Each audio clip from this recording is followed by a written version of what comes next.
The Little Yellow Digger Goes to School by Betty and Alan Gilderdale. The little yellow digger was coming to our school. The principal had asked it to dig a swimming pool. It clattered through the playground. It came at morning tea. The driver smiled, "Good morning," as we ran around to see. The bell was ringing loudly. We had to go to class. The digger chugged across the field to dig beneath the grass. We crowded around the windows to see what we could see as it began to make a hole where the pool would be. Our principal went out to look. His name was Mr. Lane. But then the digger hit a pipe and burst the water main. A fountain spurted upwards. It was a water spout. Then it cascaded downwards.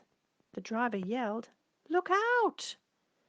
Poor Mr. Lane was knocked down flat and soaking wet right through.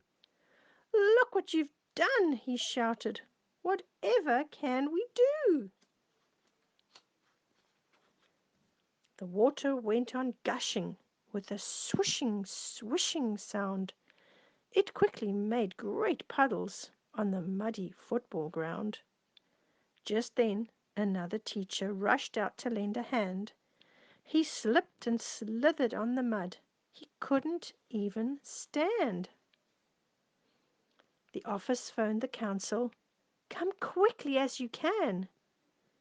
It wasn't very long before they sent a helpful man.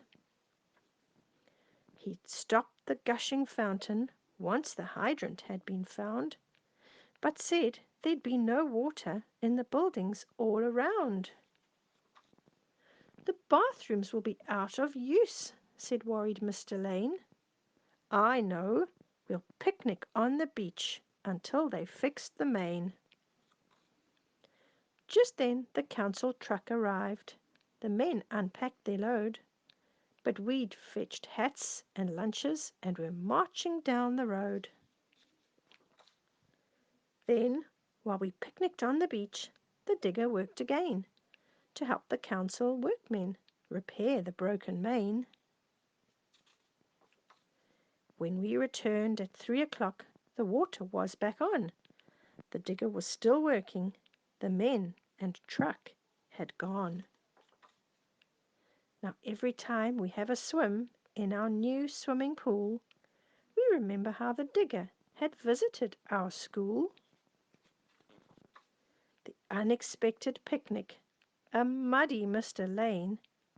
We do so hope the digger will come to school again.